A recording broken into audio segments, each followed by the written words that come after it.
Hello students, and a very warm welcome to this complete explainer on what is easily one of the most important chapters in your entire history syllabus, the rise of nationalism in Europe.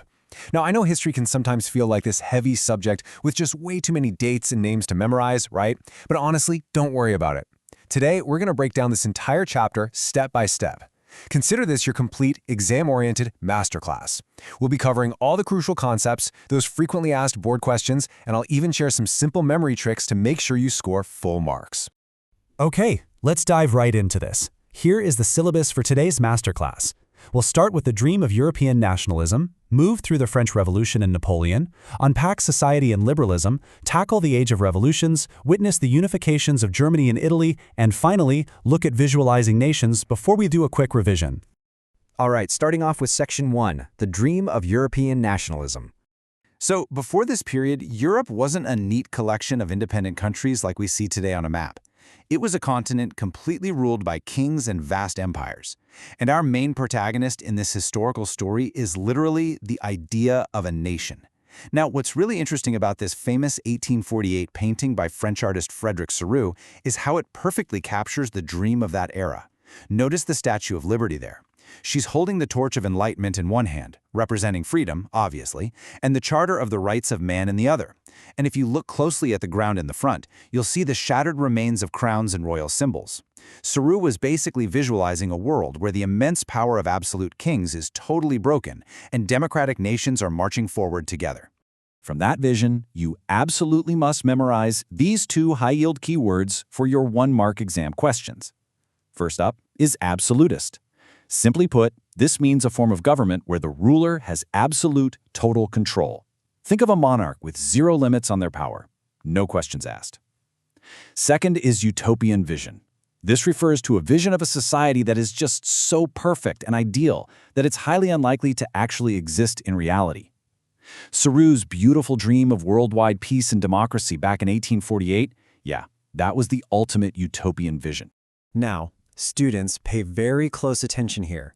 Dates are literally the backbone of this entire chapter. So let's look at this simple chronological concept map. 1789 is where the initial spark happens with the French Revolution. Then, 1804 brings us the Napoleon Code. 1815 acts as a massive turning point with the Vienna Congress. And finally, the big unifications, Italy in 1861 and Germany in 1871. Just keep this basic timeline in your mind, and I promise you, the whole story will make perfect sense. Moving right along to Section 2, the French Revolution and Napoleon. So, the dramatic events in France were the exact catalyst of our story. This is where the idea of nationalism truly took its first real breath. Back in 1789, the French people were furious with their king and launched a massive protest. But here's the challenge. How do you unite an entire country? Well, the revolutionaries cleverly created a sense of collective identity using a few very powerful concepts. They introduced the idea of la patrie, which means the fatherland, and le citoyen, meaning the citizen, to emphasize that everybody has equal rights. They even designed a brand new French flag to replace the old royal standard. And soon, educated middle-class folks started forming these Jacobin clubs to discuss politics and debate government policies. The idea spread like wildfire. Okay, pay close attention to this one, because the Napoleonic Code is a very frequently asked 3-mark CBSE question. In 1799, Napoleon seized power in France, and by 1804, he introduced his famous Civil Code. Now, at first, people absolutely loved it. Why? Because of its positive provisions. It brought equality before the law, secured the right to property, and finally freed peasants from serfdom. It seemed great, but that love quickly turned into anger because of some huge drawbacks. Napoleon jacked up taxes, imposed really strict censorship so no one could speak out against him, and forced everyday people to join the French army just to fight his endless wars. Let's shift gears to Section 3, Society, Liberalism, and Conservatism. You know, to really understand the rise of nationalism, we have to understand the people themselves. European society at this time was completely, drastically unequal. On one side, you had the aristocracy. This was a tiny, elite group of rich, powerful landowners who spoke French and basically held all the privileges. On the exact opposite side, making up the vast majority, were the peasants. These were poor farmers who often worked like servants on the lands of the rich. But thanks to industrialization, a totally new group was emerging. The middle class. We're talking educated professionals, doctors, teachers, businessmen. And they were the ones who finally started questioning those royal privileges and driving this whole idea of national unity. So the crucial point here is the massive clash between two major ideologies. That newly educated middle class, they strongly believed in liberalism, which comes from a root word meaning free. They wanted individual freedom, equality before the law, and a complete end to autocracy. But then, in 1815, after Napoleon was finally defeated, the big European powers got together and signed the Treaty of Vienna, and this brought back conservatism. The conservatives actively restored the old monarchies, heavily censored the press, and basically forced traditional institutions right back onto the people. While this huge political fight was raging, a very important economic change was quietly happening. Think of this next concept as kind of a VIP pass for business. In 1834, a customs union called Zollverein was formed by Prussia. Now before this, businessmen had a nightmare of a time. They had to pay taxes at every border and deal with 30 different currencies. Can you imagine? Zollverein made life so much easier. It abolished those annoying trade barriers, slashed the number of currencies from 30 down to just 2, and helped create an extensive railway network. And as you might guess, economic unity heavily promoted political unity among the Germans. Which brings us to Section 4, the Age of Revolutions, spanning from 1830 to 1848. During this highly turbulent period, a mix of severe hunger, economic hardship, and a really powerful sense of romantic imagination ended up sparking massive popular revolts all across Europe. Because the conservative kings were busy censoring absolutely everything, liberal nationalists had to go underground. They operated in the shadows, forming secret societies to fight for liberty. Two major heroes emerged from Italy during this time. First, Giuseppe Mazzini. He founded secret societies like Young Italy and Young Europe, and he strongly believed that God actually intended nations to be the natural units of mankind. The second is Giuseppe Garibaldi, famously known as the hero of two worlds, who played a massive hands-on role in leading the armed movement for the unification of Italy.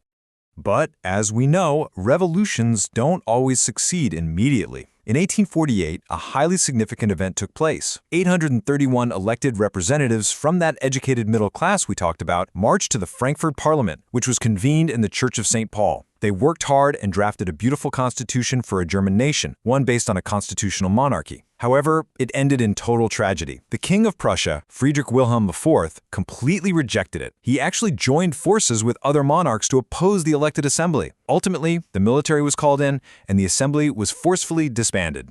Now for the big moments. Section 5, Unification of Germany and Italy. We have finally reached the historical climax where these fragmented states become unified modern nations.